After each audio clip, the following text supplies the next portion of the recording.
So Cars 2 for me was not as bad as people make out it is, really. I didn't think it was terrible. However, was it as good as the first one? No, it weren't as good as the first one. And maybe because they went down this stupid spy route, for whatever reason they went down that route, who knows? Because I get why they changed it for the sequel. Paul Newman's death, they didn't want to replace the character of Doc, because he voiced Doc, and it made no sense to replace him. So they just writ him out and then changed what the sequel was gonna be.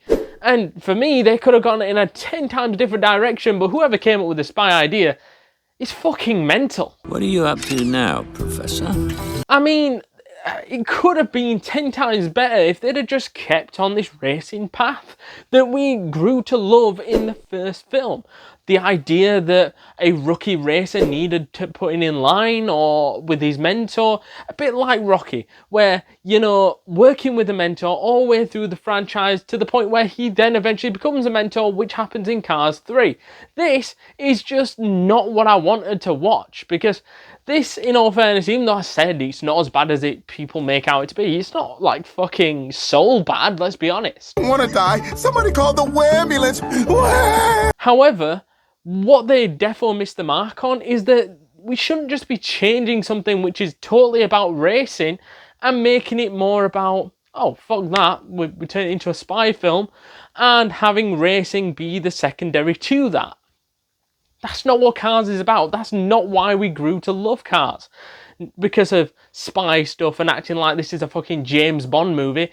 Hell no. That's not what we wanted to see in the Cars franchise. Because the main reason why this movie exists is simply for the fact that they wanted this idea of a massive global race where your biggest cars, like Lightning McQueen, you've got Francesco, who's a different kind of race car, like an F1 car. You've got all these different kind of race cars from different leagues and World Cups and stuff like that they compete in, and they come together in one big race. That sounds fantastic. That sounds like the type of Cars movie I would love to watch. However, they then put in this spy stuff, and it was just a massive distraction away from what could have been a chance to really hit home this new Cars film. And I never thought that Cars 2 would be as good as Cars 1.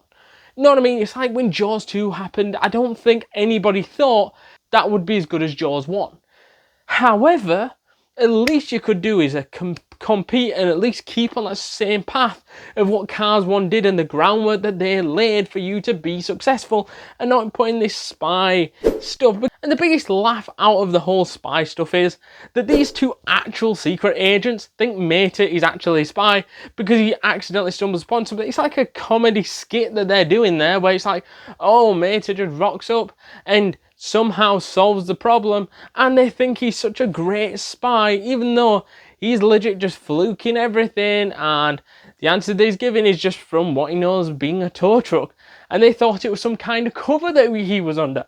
That was a laughable thing, because it's like, that's the only decent thing about this film. And to say Cars 2 is meant to be a racing movie, what I found hilariously funny was the fact that there was hardly any racing going on, or any that we was actually focusing on watching, like, oh, this is the main thing, it's the race. No, we've got some fucking spies running around. It felt as meaningless as Iron Man 2's racing scene that literally meant nothing. It was just so Whiplash could whip their ass.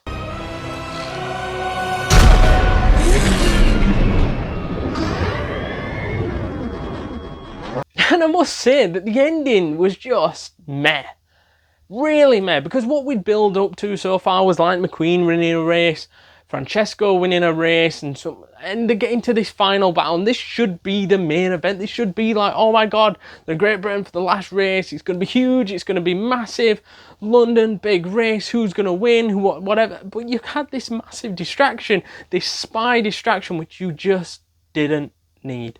And that's the problem here. Since you had that massive distraction and this mystery, sort of like fucking Scream or something, like who's behind the mask and all that, and then you turn around and find out that it's the guy that created All in All, the one that was blowing up cars left, right and centre in the races, was actually behind it all, because he wanted people to scrap the idea of All in All fuel because it was organic, and want to scrap the idea of organic fuel and more go to his old product, which was oil, and the use of oil means better fuel and more expensive fuel for them to make lots and lots of money and to take out their competitor in organic fuel, which is not a bad idea, but mystery stuff doesn't belong in the Cars universe. It just really doesn't. It's not the type of film where you needed that. Like, before we jump back into this video, guys, please do us a massive favor and smash that subscribe button, because you do not want to miss a thing this week, next week, and the week after, because we've got tons and tons of content planned for you guys, and you can do us a massive favor by smashing that subscribe button, joining the community, getting updates to all the latest videos, from the YouTube shorts to the actual videos. It is well worth it, completely free, and you will not regret it. So to summarize Cars 2 then, this is either 6.5 out of 10, which might seem quite, you know, generous, but I'm going to go with 6.5 out of 10 and an average film, because it's not the worst film I've ever seen.